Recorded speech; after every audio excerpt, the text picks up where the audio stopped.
What's up, YouTube? Hey, I see that the chat's already filled up here. I am sorry. I am 2 minutes late. I'm 2 minutes late. All right, sue me. Sue me. I got a day job. I got all kinds of stuff going on here, and I'm going live once again. In all seriousness, I am happy to be here in a way. In another way, I'm not because it means we have like 8,000 things to sort through conference realignment wise. It has been freaking wild as it has been every single day. Conflicting reports, George Kliavkov kicking rear ends, not kicking rear ends.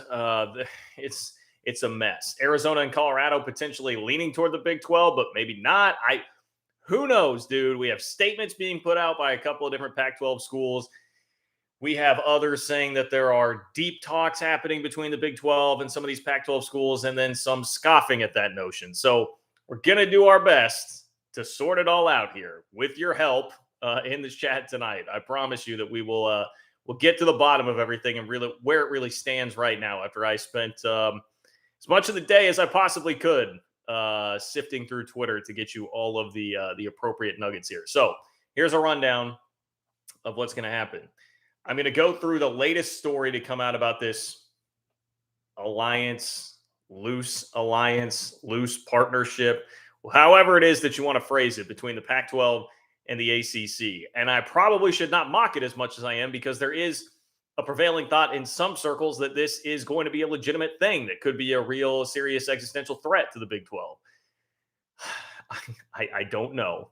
I don't know what to tell you exactly on how legitimate that is, but I'll give you all the latest details and information. I'm going to go through the SI article that does a great job laying it all out, answering some of the biggest questions, including one of the questions I continue to get today, which is, hey, if they did that, if the Pac-12 formed some kind of alliance partnership with the ACC, wouldn't that blow up the ACC TV contract? And then all of a sudden, anybody in the ACC could get out and look elsewhere to the Big Ten or the SEC. We have an answer to that. We have some clarity on that from this situation. Also, again, Joel Klatt did a radio interview where he talked about Colorado's future.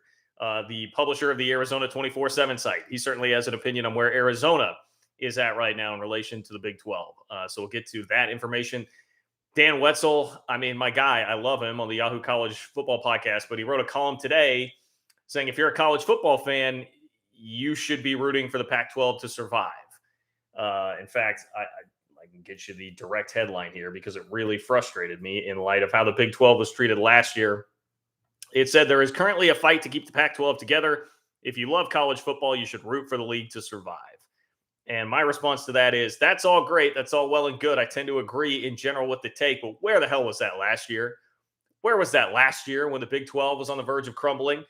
I didn't see a bunch of think pieces about how, the entire country needs to pull for the Big 12 to survive if you're a college football fan, but it's coming for the Pac 12 right now. So, hey, whatever. Congratulations to the Pac 12 for getting that kind of support.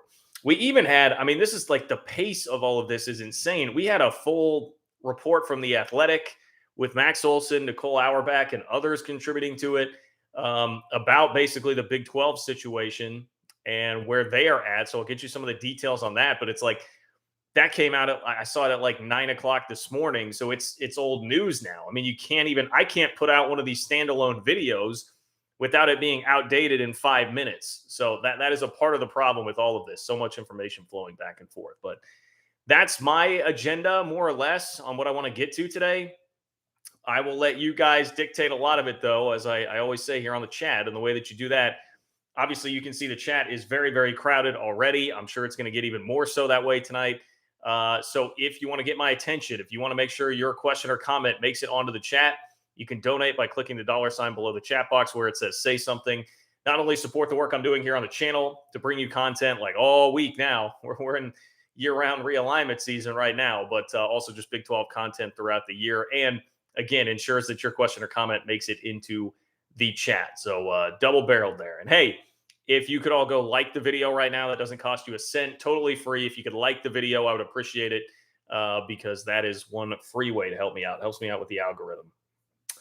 Let's see. You know what? I forgot to share this on Twitter real quick. So I'm going to tweet this. Bear with me. We're doing it live here, people.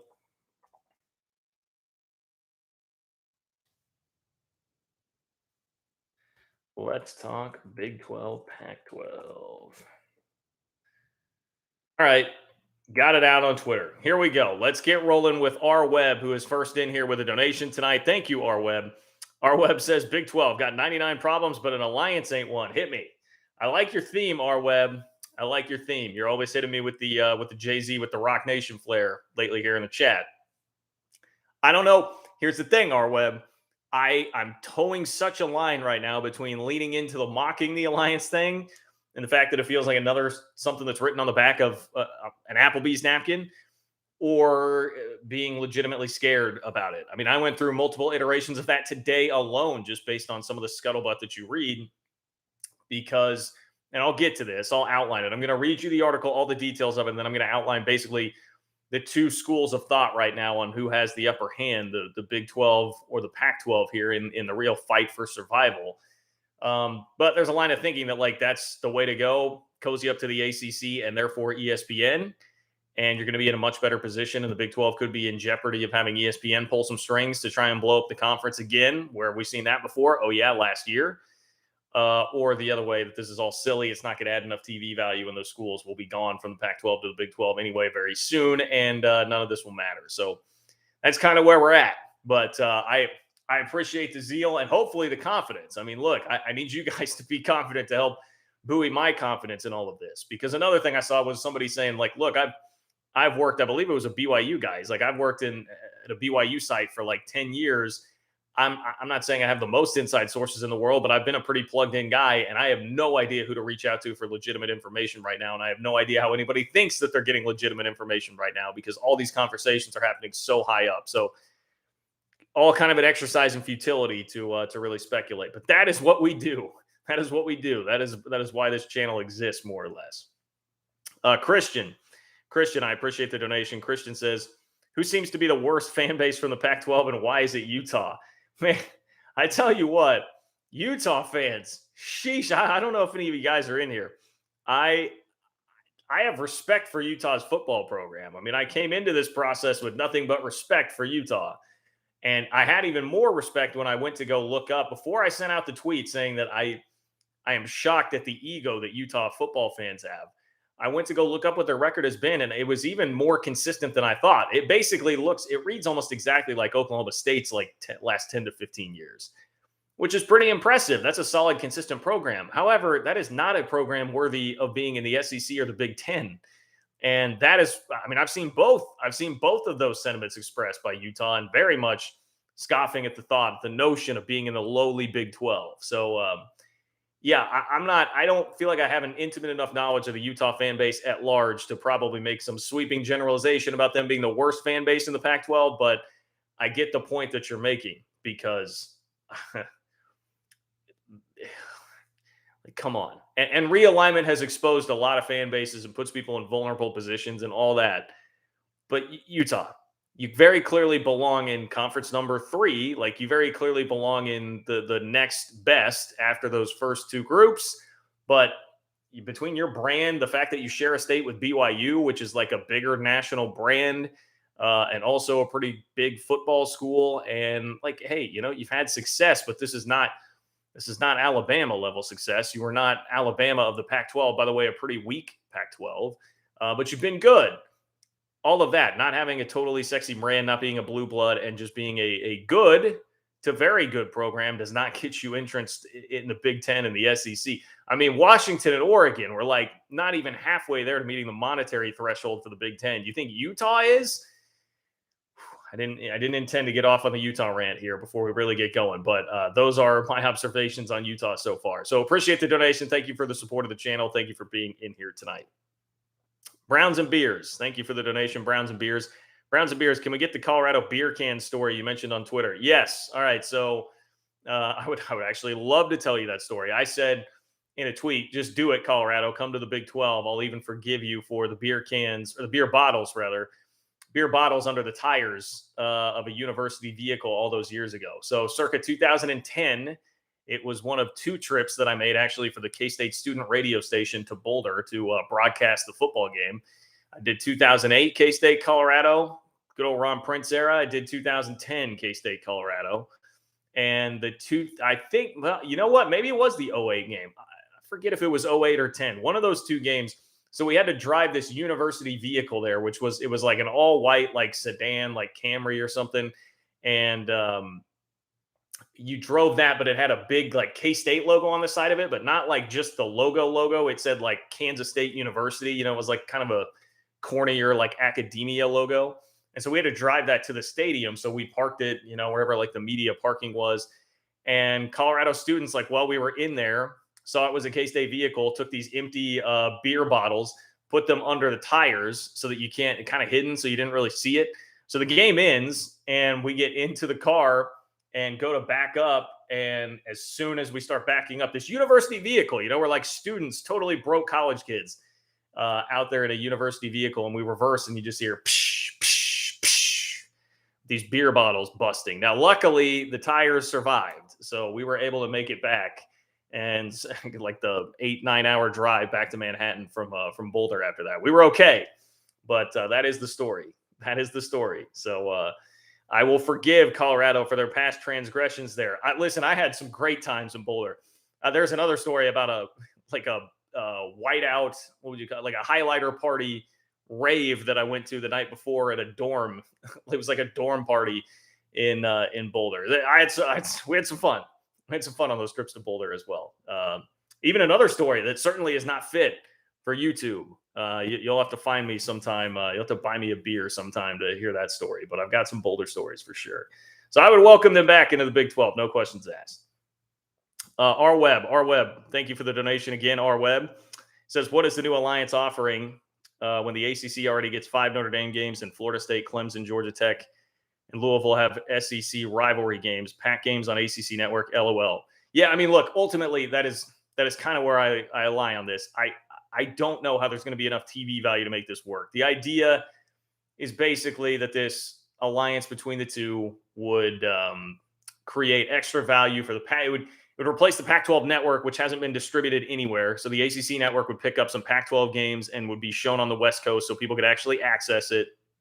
And then the ACC, which desperately needs added TV revenue, could pick up added TV revenue by having some of those Pac-12 games and the better Pac-12 brands left, I guess ostensibly Oregon and Washington, on their network. So it would beef up their contract a little bit without totally breaking it, so that it is not allowing teams to leave with that grant of rights expiring or whatever. That's the general idea. But I have a hard time believing it would be enough value there to actually make it work. So fair point, R Web, fair point. But there are some that really seem to believe this is the right positioning, and it has a lot to do with ESPN behind the scenes, is really, I think, the general guise of that. Mark, thank you very much for the donation. Mark says the Alliance Light, I like it. Alliance Light reeks of desperation. Who has been more wrong on realignment all time, Dennis Dodd or John Wilner? Both are just floating planted stories. Well, look, I will say this. I respect John Wilner a lot. And you do have to give John Wilner some respect for the fact that he broke this story. And that shows that, I mean, he is the guy in the Pac-12. Now, there's less competition in the Pac-12 than there is to be like the guy of the SEC, certainly, or the guy of the Big Ten. But he's always been great. He's done interviews with me before. Really nice, solid stand-up guy. The thing with John Wilner, I will say that I think you're hitting on that is correct. Mouthpiece seems a little bit harsh, but he's definitely going to be giving more of a Pac-12 slant in general, just because of who his sources are.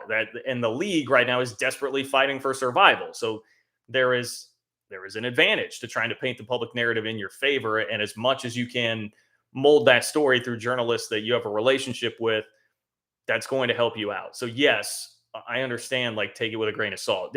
Dodd, and I don't like disrespect Dennis Dodd, but it has been frustrating that he's kind of reported all sides of this. Like, initially, why would the Big 12 sources say, why would they go after anyone from the Pac-12? And then the next day it's like, hey, the Big 12 is super aggressive. He does seem to kind of just play both sides on all of it. Again, I understand it's difficult because in realignment, how do you actually know you're talking to someone that's really well connected? It's an impossible exercise, really. But yes, I get the frustration, Mark. I really do, with both of them there. So, and I very much appreciate the support. Thank you for being here in the chat. Much appreciated. Blake says the ACC and the Pac are done. They hold 0 cards and both have bad deals. Big 12 should give Oregon an ultimatum. Join now or don't bother asking later. Well, Blake, thank you for the support and the donation. And it sounds like, I mean, there are some now. There's there's like this category of like 4 or 5 Twitter accounts that to varying degrees of credibility, like at least have some and throw a lot of scuttlebutt out there from day to day. And I did see one of those saying today that there's like a 30-day ultimatum out there from the Big 12, like, hey, you guys have to decide within the next 30 days to create some urgency. So that may well be true. I mean, that seems loosely around what we've seen more concretely reported about this process. That may well be true, but it's a tough one. I mean, it's kind of a game of chicken. Like if you're the Big 12, are you really just going to walk away after 30 days if they're not there? That to me feels like a real game of chicken on who is going to budge, who's going to blink as far as that goes. Mike, appreciate the donation. Thank you, Mike. Mike says the Big 12 needs to invite Oregon and Washington with no contract, no commitment. Stay however long they want, leave when you want. Interesting. And there is a lot of talk about getting creative like that with some of these, like the Pac-12 may have to get creative like that. Give Oregon and Washington perhaps a greater share of the revenue. In the Big Ten, if they were going to join the Big Ten, there were talks of Oregon and Washington taking a smaller cut of the revenue. So it sounds like a lot of parties are willing to be more creative with that. Again, though, I don't know how much would that alienate the rest of the group. Would they be okay with that? In general, I think I would probably be fine with that, just thinking about it really quick off the top here. But it's mainly just about, again, crumbling the Pac-12. It feels like this zero-sum game. Whatever you do is going to hurt your opponent, and you need to hurt your opponent regardless of whether or not it's good or bad for the game of college football. Like everybody's in survival mode. James says, so James references one of those Twitter accounts I was talking about, MHVER3. I did not see him say that the Pac-12 deal was at 220 mil, but that makes more sense because what we saw at first was 300 mil. And I thought that seems too high. It was only a 40% loss with losing LA to the Big Ten.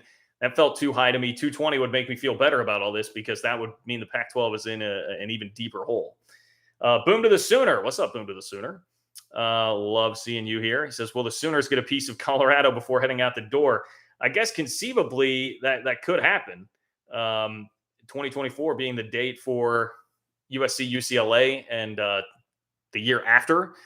I think I have that right. It would be the year after, right, for OU Texas if they waited it all the way out. So conceivably that is possible, but I seriously doubt. There are too many moving parts, Boom to the Sooner, I think, for all that to lock into place in time for it to be really accurate and an accurate prediction that it would happen. But it'd be fun. I mean, I miss all that. I would love to see Colorado play Nebraska again.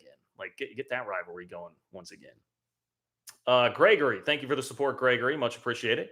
Do you think that the Big 12 should change its name if we get to 16, 18 or more teams? Now, that is the kind of problem I would like to have. And that is the kind of problem I would like to be talking about here on this channel. What are we going to call this league now that we have conquested the Pac-12 and brought it all down? I saw that Colin Cowherd said it should be called like the Biggie and Pac conference or something like that. Pac and Biggie. Which was pretty great. And I whipped up a logo. You'd have to dig through a lot of tweets to go find that. But a couple of days ago, I dug up a little logo or created you a little logo for that conference. So that would be my answer. That would be my answer. Name it in honor of Biggie and Tupac. That's the way to go, I think. All right, let me read you some details here from this article, Sports Illustrated, on the Pac-12 and ACC Alliance Light, Diet Alliance, whatever you want to call it. And by the way, if you want to continue to keep the chat going, if you want to donate, you can click the $ below the chat box where it says say something. That will make sure that your question or comment gets pinned up at the top for me to see. That is the way to get your question or comment onto the chat tonight and dictate where we're going. You can do that while I read through some of these details, and I will hop right back to them. Okay, so officials from the ACC and Pac-12 are discussing a broadcasting partnership with ESPN that would bring together the two Power 5 leagues from opposite coasts for a mutually beneficial relationship. The proposal, still in its infancy, heavily involves the ESPN-owned ACC network. Under the plan, the ACC network, or a renamed entity combining the two leagues, would have exclusive rights to broadcast Pac-12 games to West Coast households through ESPN cable providers. The agreement is not a merger or consolidation of the leagues, but instead is built around a media rights agreement with the worldwide leader in sports, an effort to clap back at the Pac-12's loss of USC and UCLA to the Big Ten. So the potential agreement could conceivably benefit all involved. The ACC is expected to receive long sought after additional TV revenue. ESPN gets a piece of Pac-12 inventory, and the Pac-12 presumably stays intact with its 10 remaining members getting an attractive TV arrangement. It might also be a more desirable alternative for Pac-12 schools than looking to join the Big 12. At least one Pac-12 source disputed reports of serious talks between some remaining schools in the Big 12. So that's one of the biggest points of contention right now is, are there serious talks between the Pac-12 and the Big 12, or are there just talks, friendly talks? I don't know. But there has been dispute over the word serious there in describing them. But basically, you get the idea there. Like the relationship would be symbiotic in that the Pac 12 gets better distribution, a little bit more money on their TV deal. The ACC gets more money on their TV deal without having to totally blow it up and be in like renegotiation mode where teams could just leave for free without that incredible 14-year grant of rights thing that they have going on. The part that I am just so skeptical about, I think the key in what I just read to you there is that the Pac 12 gets an attractive TV arrangement. Now, what I understand here, and I get why Pac 12 sources are saying, like, hey, George Kliavkoff is killing it. I mean, that's pretty creative. And trying to wrap yourself with the ACC, a league that is locked into ESPN with a sweetheart of a deal for 14 years, I get it. ESPN and Fox are calling the shots, and we've heard a lot of people say that. Behind the scenes, it's ESPN and Fox that are calling the shots on all this stuff. So cozy up to the league that already has ESPN locked in for 14 years with a deal that ESPN is not trying to get out of because they love how cheap that ACC contract is going to be. So you would think if you get in bed with them, maybe you'll get some help from ESPN. And ESPN would say, hey, well, what if we pick off the 4 best brands from the Big 12 and bring them to this league? And now we've kind of created our own super league out of the second tier. I mean, that to me is the concern here if you're the Big 12 and like what could happen. But the Pac-12 is also right now, before they even get down that road and get to that point, they're just fighting for, let's make this attractive enough for all of our teams to stay. But if it is true that TV number is more in the neighborhood of like 220, so 220 divided by 10, you're talking about 22 mil as the payout. That's awful. That's atrocious. And I just can't imagine. I mean, are you telling me that having the ACC joining up with the ACC is going to double that payout? I mean, there's just no way. And that's what you would need to stay competitive, even I think with the Big 12 and what the league is going to be without Texas and Oklahoma. I think you'd almost have to be doubling that number to stay competitive. So a part of this is going to be a process of how long does this take to sort everything out and get those sort of numbers, okay?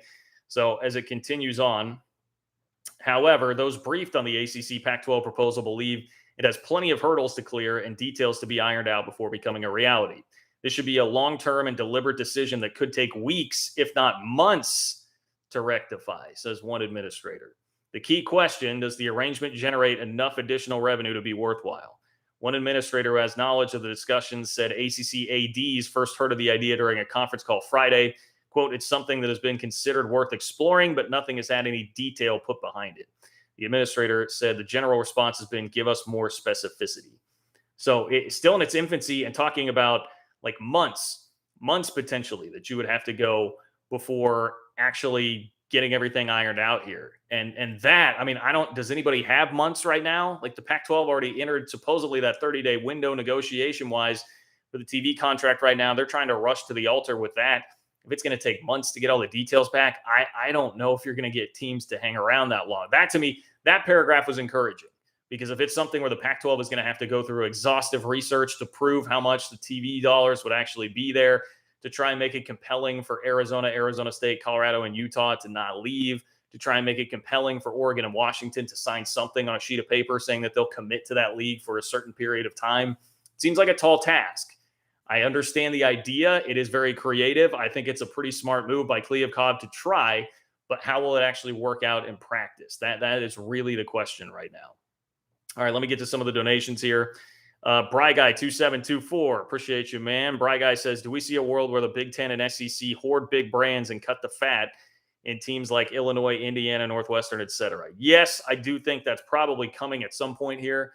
It's more to me a matter of when, not if. And the move by USC and UCLA has expedited some of that. We're going to have to get through this next round, though, for sure. That may be like the next step. Like everybody goes through at this point and can kind of rearrange the second tier, whatever's going to happen with the Big 12, Pac-12, Oregon, Washington make their decision. It sounds like Notre Dame is just going to stand pat. Once all that gets sorted out, then that may be the next thing that happens. Once you get the big boys, the real big super conferences settled in the Big Ten and the SEC, that's another part of like the SEC. That will probably be after the ACC gets rated.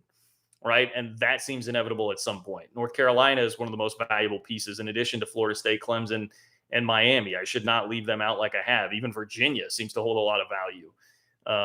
So I think once the three Big 12, Pac 12, ACC get picked off to an extent, solidified, whatever that's going to be, then you may have the big leagues really starting to cut dead weight.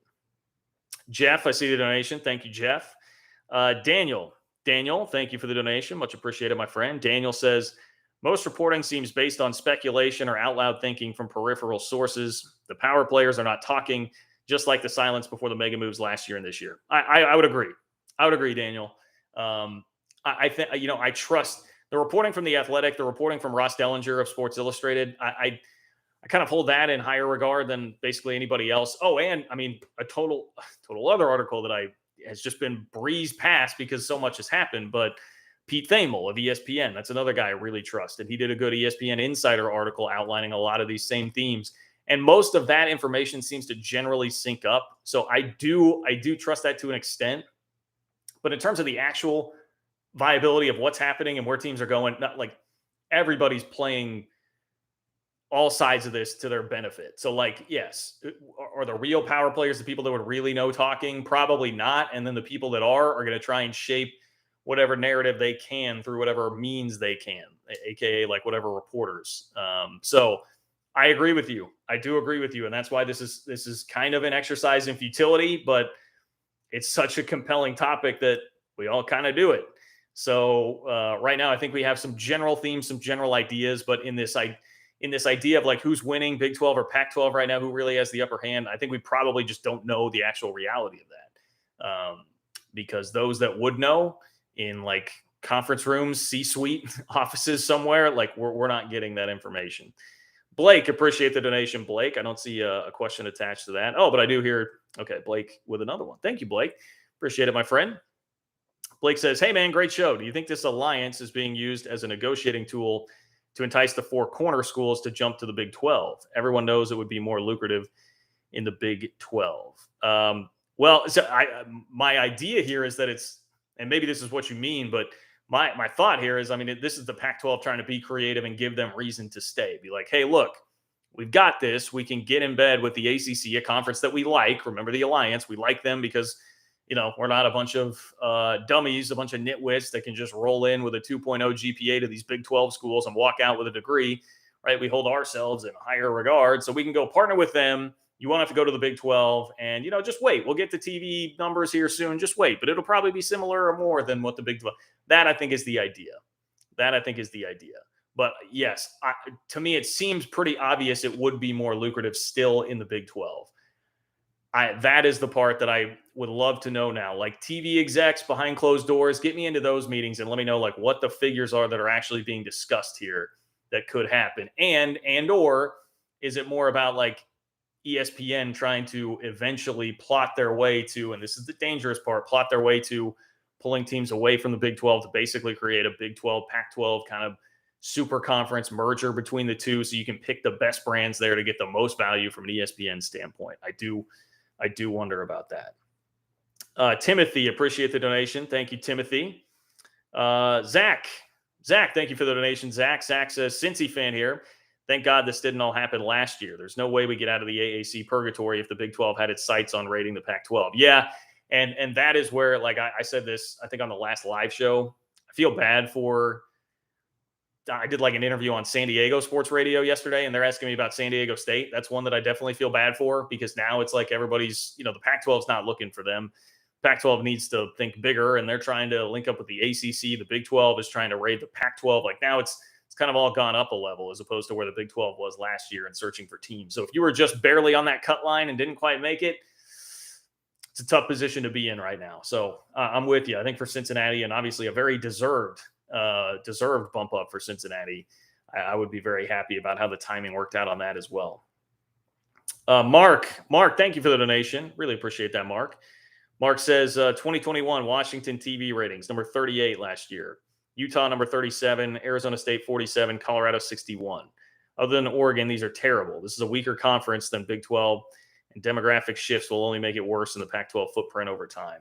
Yeah, I mean, yes. that is why I've said with all this, it's not about adding a ton of money to your contract if you're the Big 12 by taking these teams.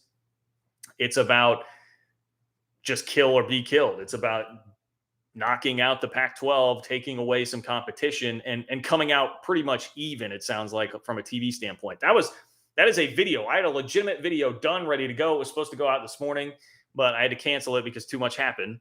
But it was about, and I don't even remember who it was at this point. Maybe it was Dennis Dodd who outlined some TV dollar info on adding the 4 or potentially 6 schools to the Big 12, where the Big 12 felt like if they added the 4 schools, the 4 corner schools, Arizona, Arizona State, Colorado, Utah, if they added those, that it would basically be about the same payout wise, per school. I've seen some speculation that if you did all 6, that it might actually knock that dollar value down a little bit.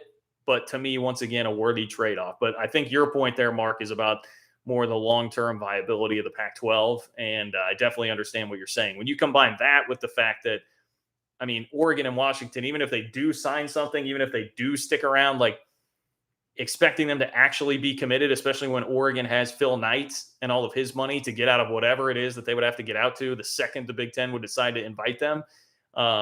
You can't really trust them like that. That is waiting to crumble at a moment's notice. And it sounds like internally, that's a big part of what's happening with the Pac-12 right now, is kind of a standoff like the Big 12 last year. Not at all unlike the Big 12 last year, a standoff between like, hey, can we trust you? Can we trust you, Oregon and Washington, to actually make a commitment to this league? Because we need to know that before we decide what we're going to do. You're the linchpins, and we need to figure this out. It was kind of like the Big 12 last year. Like, hey, Oklahoma State, you're looking around. Kansas, you're lifting up your skirt at the Big 10. Like, what can we trust you to stick around and be committed? We need to know these things, and that's the position that the Pac-12 is in right now. Sorry, the chat keeps skipping on me here. All right. Got a lot to catch up here donation-wise. Juan, thank you, Juan. What's up, Juan? Juan says, go Cougs. That's C-O-O-G-S, as I learned last time. Go Cougs. I wonder if Yormark's Fox buddy and relationship is going to ultimately pay dividends in all this. That's right. The head of Fox Sports was quoted in that press release when Brett Yormark was announced as the new commissioner of the Big 12. We've seen now with some of this reporting, basically confirmation that Brett Yormark, he's working. He's working for the Big 12 right now. First day was supposed to be August 1st. Sounds like he is working. This is a great time to have a Fox Connect. It definitely is. It definitely is. Folster, thank you for the donation. Folster says, which Arizona school is more appealing, and how do you rank the 4 corner schools in their appeal and fit? Very interesting. I think fit, Arizona, Arizona State, Utah all seem about equal to me fit-wise. Colorado, ironically, being the one school that was actually in the conference before, feels to me like a slightly lesser fit. Colorado at the time, the narrative about their move to the Pac-12 was like, yeah, this is more about a cultural fit. And Colorado seems to culturally fit more with the Pac-12 than the Big 12, whereas Arizona, Arizona State, certainly culturally, there have been rumors about them wanting to get out for a long time and not really feeling like they fit with the rest of the Pac-12. And a similar kind of story, I suppose, there for Utah. Who's the most attractive? Which Arizona school is more appealing? That's a really difficult one for me to understand. To be honest with you, they feel about the same. Arizona, great basketball. Arizona basically is Kansas. Great basketball program, not quite as great as Kansas. Terrible football program, not quite as bad as Kansas. They are essentially that. So however you value that versus Arizona State, feels much to, I hate to use this analogy here, but feels much to me more like K-State. Now, K-State has had more success recently and consistently in football than Arizona State has, but just kind of middle of the pack, it feels like, with some highs and lows in both sports. And so, I don't, which one do you value more in a conference realignment scenario? I don't know. They feel about the same to me. I don't have a preference. So Utah, I guess, by default at Utah, although I know we talked about their fans earlier, but I just with the prowess of their football program lately and the fact that they would bring the Holy War to the conference, I guess I would lean Utah as number one there. Selfishly, just understand this is my opinion. Selfishly, Colorado would be number one just because I love Boulder. I love the state of Colorado. I love visiting. I would just love to have that element of the conference back here, but I know that that's not really what the question entails. So the honest answer, I think, would be Utah. Blake, thank you for the donation. Blake says, chicken, exactly. Oregon equals no offers. Force the hand and dominoes. This equals Pac-12 implosion. Makes ACC knees bend. Big 12, we got a new deal coming soon. All right, well, Blake, listen, it sounds like Brett Yormark is being very aggressive, and that came from the Athletic article where they quoted Big 12 administrators as saying that Yormark has been extremely aggressive so far. So if you're putting your stock in that and what his reputation was, which is a very aggressive dude in the moves that he's pulled off in his previous stops, I think that's probably what's happening. I think that's probably what's happening. To me, the question will be, hey, if you give Oregon and whoever in the Pac-12 an ultimatum, how much fortitude will you have to stick with it when they're still mulling over these numbers? They're talking about weeks and months it takes to suss out like what this deal would actually look like with the ACC. If everyone's still waiting on August 6th, are you going to actually be like, all right, fine, offer's gone, see you later? That will tell me a lot about the stones of Brett Yormark. Do you have the stones to actually do that? I love the idea in theory. Be the aggressor and make sure that you go out and like try to push that first domino down to get everything else to fall. That's why someone even asked me today, so I can mix this part in right now. Colorado and Arizona are the two where we've seen at least like some cracks that they may be leaning. The Arizona 24/7 Sports guy, the same one who had the first report that said that they were talking to the Big 12. He said today, this was his tweet, the vibe I get, and just the vibe, is Arizona wants the Big 12 and other schools are slow playing it or getting cold feet. Doubt Arizona can move on its own. Found it interesting that Utah and Arizona didn't match Arizona State and Colorado's statements yesterday. So you could even say, hey, maybe Utah's a lean there because they didn't come out with one of those statements in support of the Pac-12. But then Joel Klatt did a radio show today. Joel Klatt, obviously Fox Sports, very high up in the college football media world and a former Colorado quarterback. He said today that he feels like Colorado eventually ends up in the Big 12. So if you have a couple schools like kind of leaning there, then that would, I think, lend more credence to the like, hey, put pressure on them and just get one of those schools to go. And someone asked me, what if it is just Colorado and Arizona, or just Arizona and Utah right now that feel comfortable making the move? Would you just take those two first? Hell yes, I would. Absolutely. Because again, this is all about pressure. And if they lose two, that's two more. I mean, who cares who they are at this point? If two schools bail on the Pac-12, that's two more. That starts the sinking ship, everybody jumping off, creates more panic, creates more urgency for other schools to make a corresponding move. Yes, you would absolutely do that. So I think the key now is like you got to work one or two of those schools, probably two. I mean, I'm with him there. I don't know that you're going to get one of them to be able to go and make that work. You're going to have to get a couple of those schools to agree to it and do it now if you want the rest of the dominoes to fall. Garrett, much appreciate the donation, my friend. Garrett says, Fox had a statement in story on Yormark hiring. Next day, Big Ten news. Think that has any reason on ESPN driving Pac-12 news? Well, I do think that there is certainly some warring going on behind the scenes, and basically what college football has turned into is one giant war between ESPN and Fox, and that's who is really controlling all the chess pieces. So I wouldn't really put anything past the TV networks at this point. I mean, we saw how Bob Bowlesby reacted last year to ESPN when he found out about some of the things that were going on there. So I would not put it past ESPN and Fox to be pulling some strings as far as that goes. Not being totally conspiratorial, I don't feel like that's too tinfoil hat to say that. It seems like pretty common sense and common knowledge at this point that's what's happening with the TV networks. Mark, another donation. Thank you, Mark. Been very kind tonight. Mark says, here you go.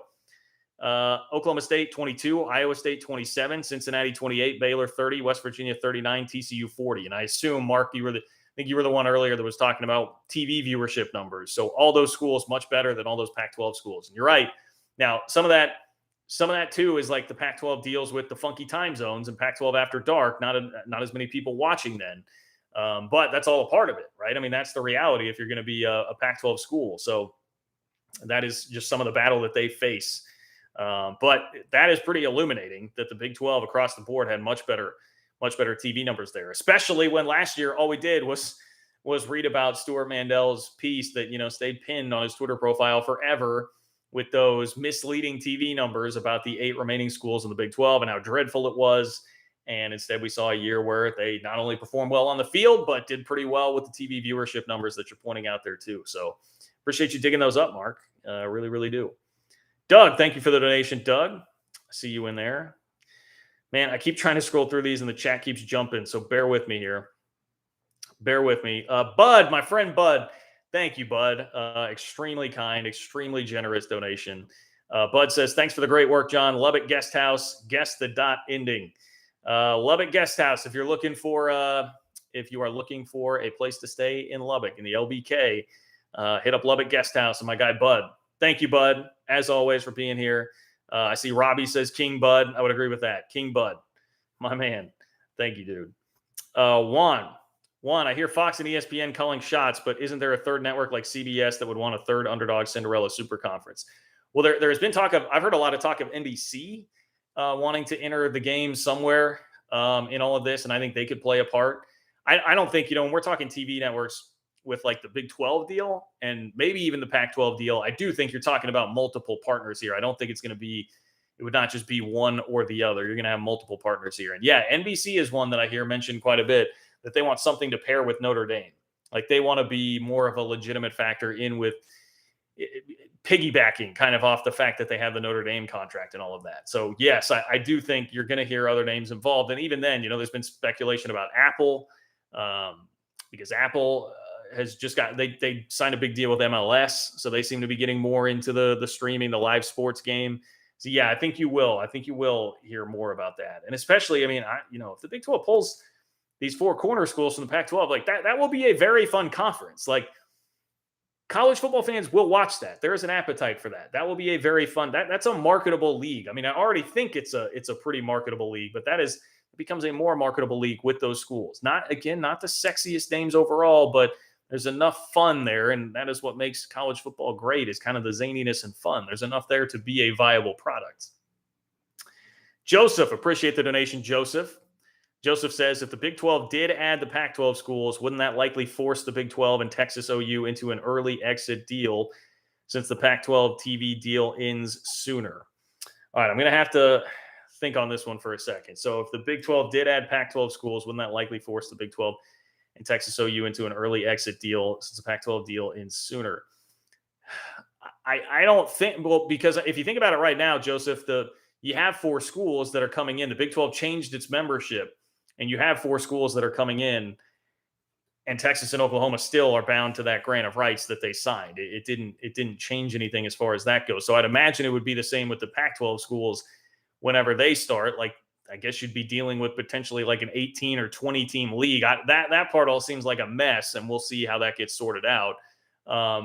Maybe there would be a desire at that point for everybody to cut Oklahoma and Texas a little bit more slack.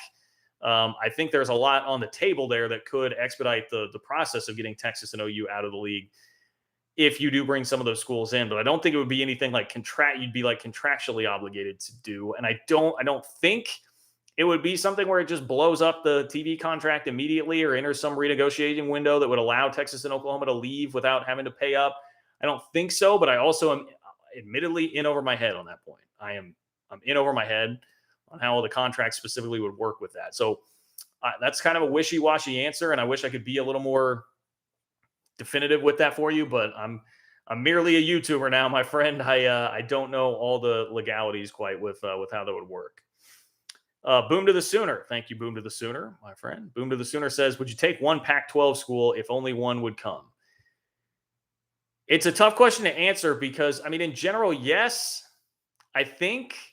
But the whole idea with getting one would be just to start the domino effect. And I don't see a world where there would be just one that would come. I think it's going to be all or none, basically, with the four corner schools, because I think the second that one or two of them go and make that decision, I think the rest are going to follow. I think there will be a panic, whatever you want to call it, and people will feel that they need to jump off and do that. So I think it's either you keep everybody together and stand firm, or it all falls apart. Their numbers are already pretty low at just 10. That's what it feels like to me. But I guess in a hypothetical world, like if Arizona really badly wanted to leave and nobody else did, would I take Arizona? Yeah, I guess, and hope that opens the door more for like a year or two from now when Oregon is getting into the Big Ten or whatever, that it, has already started the process of more teams on their way. I guess, but I don't think that's a real scenario that would play out, because I think there would be more coming with if they do. Matthew, appreciate the donation.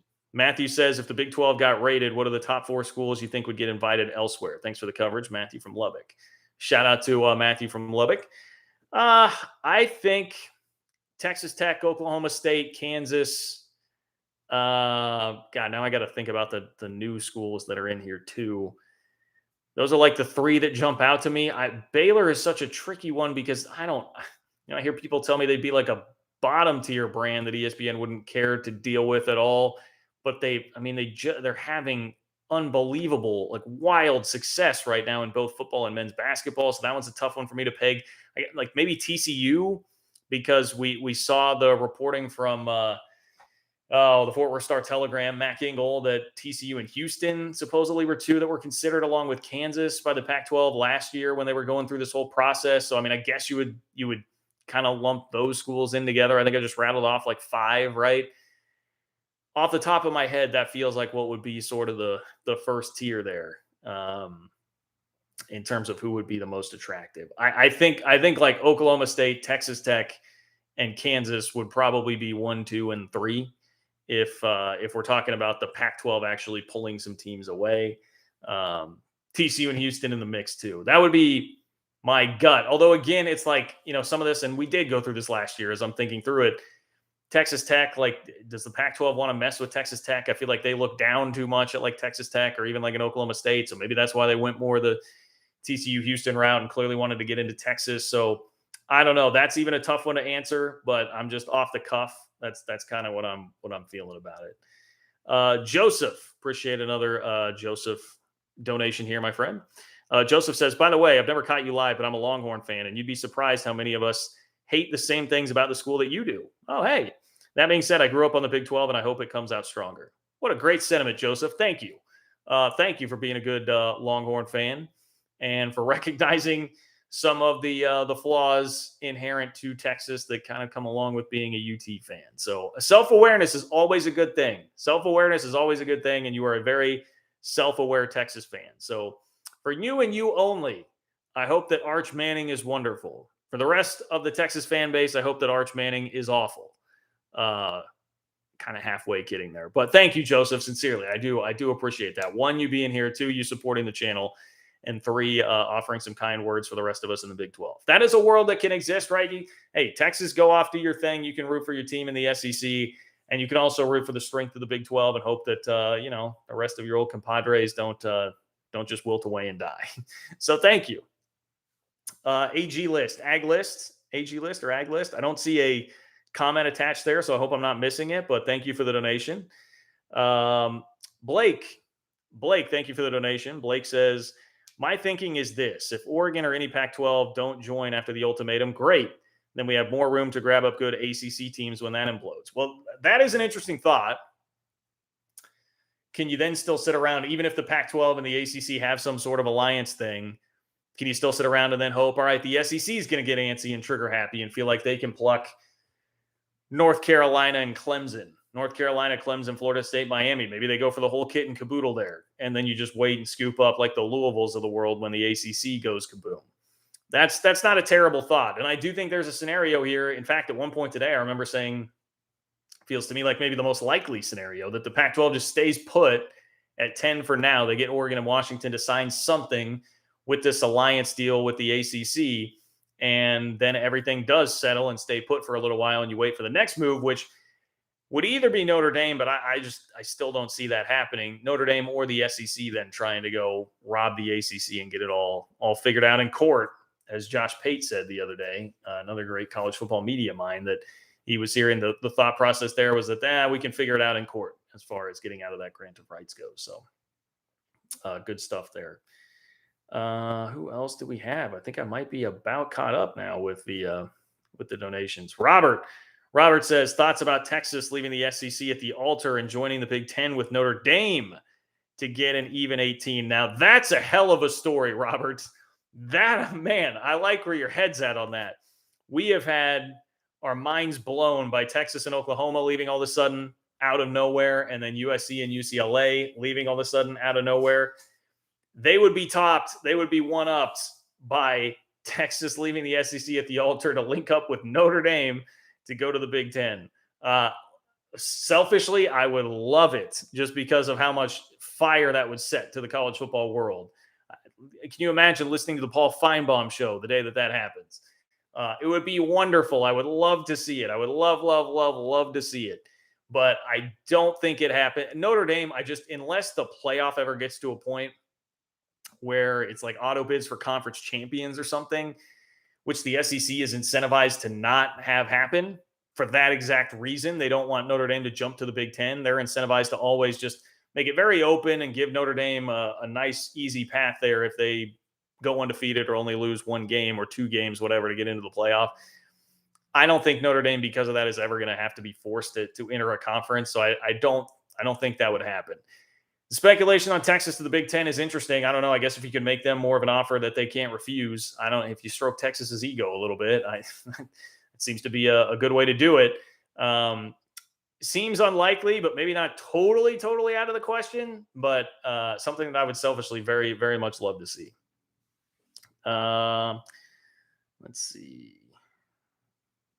Wow. Okay, I'm reading a random chat in here. This caught my eye. I'm trying not to do this too much because so many people are being super generous and donating, but I do see Kayak Tulsa says he's been checking out Arizona, Arizona State, Utah, and Colorado podcast fan sites, etc. They all think the Pac is doomed and that the Big 12 is the best option, though some are more enthusiastic than others. So, all right, how about that? I'll take that. I'll definitely take that. Rome 33. If nothing else changes, what to replace SC and UCLA?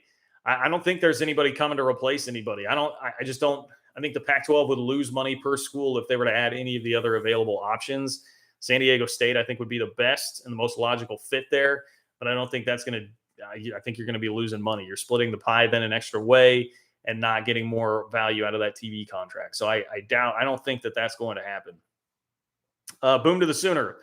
Boom to the Sooner. Any thoughts on the Sooners bailing on Texas in the SEC for Nebraska and the Big Ten? Well, hey, maybe that's what it'll be. Maybe Oklahoma leaves the SEC at the altar and goes with Notre Dame to the Big Ten. Maybe we can make that scenario play out. Boom to the Sooner. I don't even know what you would do as an Oklahoma or Texas fan with that. Like, all right, we're the SEC. Now we're the Big Ten. Like, what just identity crisis. But college football is so foobarred at this point. I don't know. I guess I just feel like anything could be on the table. Gregory, what percentage chance do you give Utah, Colorado, Arizona, and Arizona State at actually joining the Big 12? 50-50, my friend. Kind of a cop-out answer, but to me it feels very 50-50 right now. I feel like we're teetering on the edge. But I'm seeing so much smoke in both directions. So many sources trying to control narratives here and get people going both ways. The best I can give you is 50-50. I don't even really know what my gut tells me. Because it changes. I mean, it changes during the day. There was a point of the day today where my gut told me they're definitely staying. Then I kind of lean back toward like, God, all the logic would tell me that ACC thing's not going to give them very much money and it'll kind of shift back. But I'm waffling. I'm very much waffling on it right now. Daniel, thank you for the donation, Daniel. Daniel says, let's have a Kurt's YouTube happy hour in Manhattan this fall. Here's the first round. Thanks for the great content. That sounds awesome. Thank you, Daniel. I would love to do that. If we're going to do it, though, it's going to have to be at Mojo's. Shout out to Mojo's, my favorite bar in Manhattan. I spent way too much of my 20s at Mojo's. There were messages written about me on the bathroom walls at Mojo's. So that's my spot. That's my jam. A lot of great places. We can go have a Nancy at So Long or Lucha, whatever it is that you want to do. But yeah, that's a great idea. Thank you for the donation, Daniel. I really do appreciate it, man. Okay, let me bust through a little bit. This is like the 5 to 10 minute warning here. 5 to 10 minute warning. I'm going to bust through a little bit more of what's on my note sheet. If you want to get a question or comment in the last 5 to 10 minutes, now is the time. Now or never. You can donate by clicking the $sign below the chat box where it says say something. And that is how you do that. I will get to those in just 1 second. So I guess I've touched on most of what I wanted to hit on. It's been kind of here or there, in and out, not as structured again as most of these live chats because this one is so hot and heavy with questions. But yeah, Arizona 24/7 sports guy said the vibe he gets is Arizona wants the Big 12 and the other schools are slow playing it. Joel Klatt said on a radio show he thinks Colorado ends up in the Big 12. Dan Wetzel, again, love him, respect him, but wrote a whole column that there's currently a fight to keep the Pac-12 together. If you love college football, you should root for the league to survive.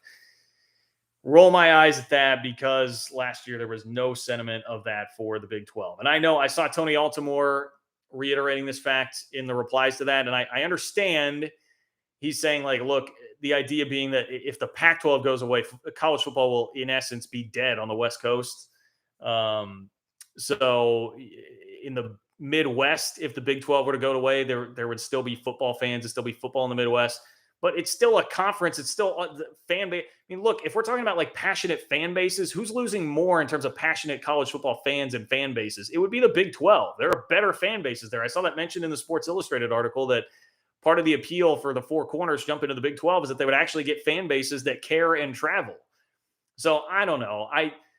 I get it, but and admittedly, I have no link to the West Coast like that, but it's like, miss me with that. The Big 12, these are fans that care more and would be much more heartbroken than a lot of the fans in the Pac-12. And I know that's a generalization, but I do believe that. And if we're talking about any of the conferences dying, like I'm sorry, after going through it last year, I've no real sympathy from me on that at all, especially when, again, the Pac-12 was dancing on graves. And I know that's a bit of a tone change from where I was at a couple of days ago. But if it turns into this galvanizing, like, hey, let's save the Pac-12 kumbaya thing for everybody, then yeah, I'm going to change my sentiment on how I feel about like grave dancing on the Pac-12 a little bit. And that's really no fault of their own, I guess, other than them trying to conjure up some of that sentiment and sympathy or whatever. But the Big 12 couldn't get a cent of it after just being mocked for years. So I'm sorry, like, screw that. Screw that. Like, if you're going to come rush to the aid of the Pac-12 because they're on the coast, forget that, man. I don't care about the West Coast enjoying college football. They've got plenty of other things to enjoy. In the Midwest, college football is pretty close to the top of the list of the things that we have to enjoy. And there are a lot of awesome fan bases that do this college football thing a lot better than anybody in the Pac-12 that were in the same situation, about ready to be totally screwed last year. And still could be, still are left waffling in it a year later right now. So I'm sorry, I cannot get behind, oh, hey, woe is me, Pac-12. Like, let's all know. I will not do it. I will not do it. All right. Alan says, Kurt's tailgate for the Mizzou game. Unfortunately, Alan, and thank you for the donation, man. I really appreciate it. The Mizzou game, this is devastating. Shout out to my buddy Paul. I told you guys I was just at a bachelor party in Madison, Wisconsin, like a week and a half ago. That was for my buddy Paul, who is getting married on September 10th, which just so happens to be the same day as the K-State Mizzou game. So I will be in Indianapolis for his wedding that day. Unfortunately, I will not be able to do the tailgate that day. It kills me. But how about this, Alan?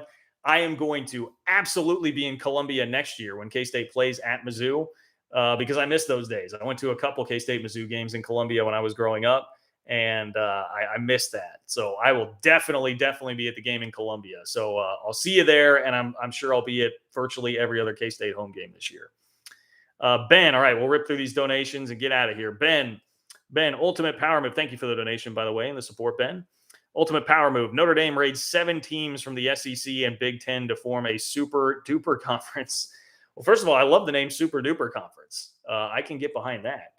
And, you know, if Notre Dame does that and they can jimmy rig the thing so that they're getting more bigger cut of the revenue or whatever than everybody else, then, hey, let's see it. I'm here for chaos. I'm definitely here for chaos, but Notre Dame just seems so content. Even at I was listening to a good discussion about this on the Yahoo College Football podcast. Like, Notre Dame is in a position enough, like with their endowment and all that, like they can even forfeit some money for the right to still be independent, because that's the way that they want to do it. They value the independence of their brand.